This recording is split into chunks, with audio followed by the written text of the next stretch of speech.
If you've been following player transfer news over the past couple months, you likely noted the emergence of a strange new phrase in our college football lexicon, the NCAA transfer portal. Can confirm that Tate Martell is now in the NCAA transfer portal.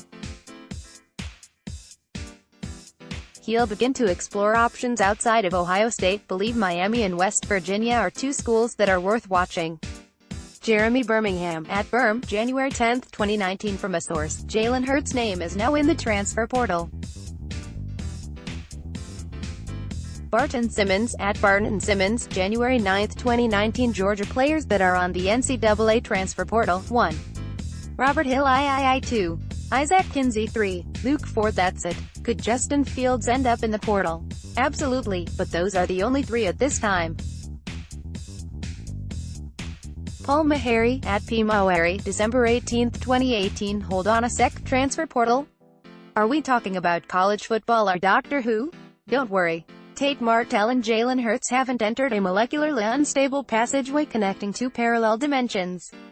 They've merely made the first formal step toward potentially transferring to another school. Potentially ends up being a rather important word here, because mere entry into the portal does not obligate the player to follow through with a transfer. More on that in a bit. The reason you've only recently started hearing all this transfer portal talk is because, prior to October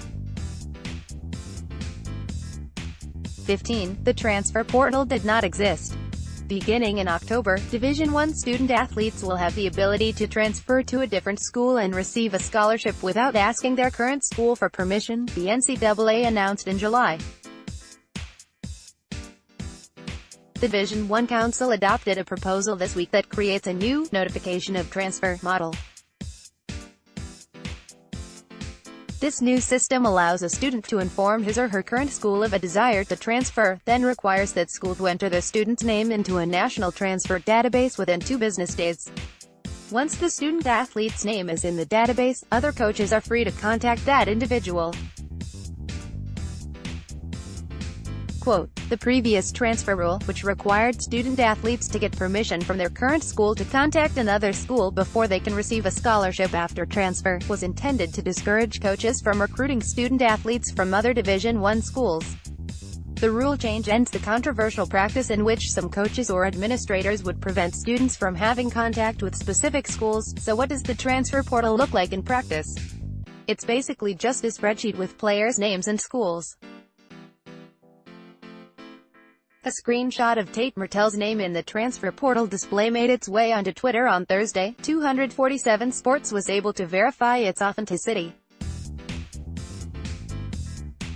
According to this screenshot via @SloppyBaseballs, it sure looks like Ohio State QB Tate Martell is in the NCAA's transfer portal. Pic.twitter.com/ZenextraBackScore. Brad Crawford, @BCrawford247, January 10, 2019. This seems like a straightforwardly good change, yes?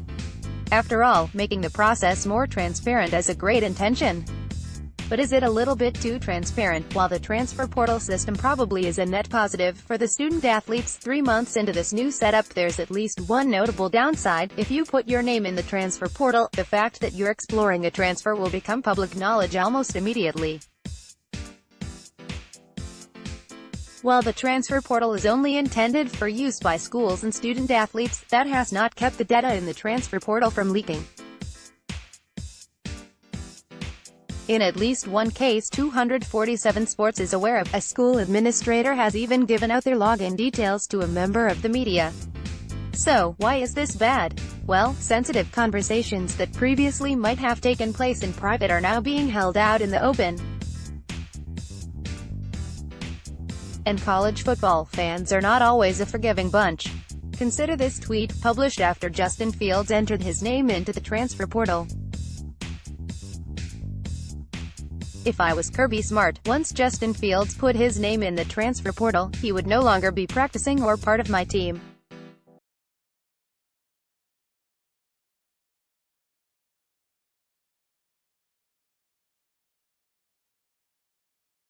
In the future, it might discourage some players from entering the transfer portal to begin with for fear of blowback.